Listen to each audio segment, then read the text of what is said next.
Hey everyone, this is Gil here at GrayManPrepping.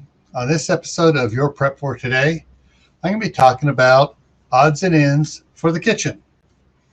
But before I get into that, I'd like to take this opportunity to remind everybody, if you haven't had a chance to subscribe to the channel, please go ahead and click the subscribe button down there. And don't forget to ring the notification bell so you get notified every time I post a new video. Also, if you have any friends or relatives who might be interested in this topic, please go ahead and share this video out using social media with the button down below, wherever it is down here across the bottom, it says share. Alrighty, so odds and ends, the kitchen.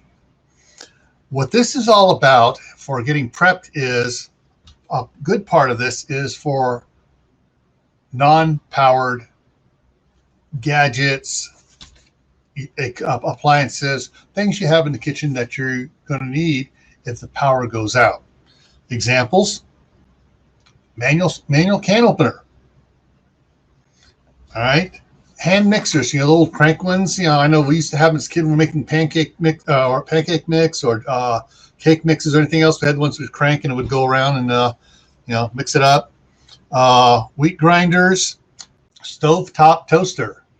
Now that can also be used for a camp stove. In fact, that's generally what they're for. Is when you go to buy them, you find them in the sporting goods section, the camping section of the store, and you get your little toaster. It comes a little flat thing and it folds up and everything. So that's one thing to get. Some of the other things here to be looking at is, say, if the power does go out for any significant length of time or permanently, propane powered or 12-volt.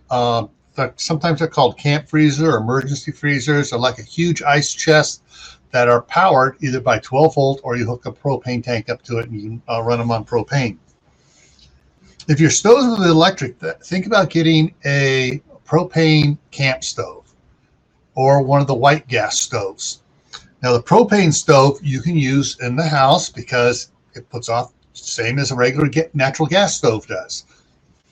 All right, so you don't have to worry about the ventilation because it's already there. You just set it on top of the electric stove range and you cook right there in the same spot. Other things to do is to check out thrift shops. But I'm trying to read this off my card here, so if I'm looking down, I'm not ignoring the camera up there.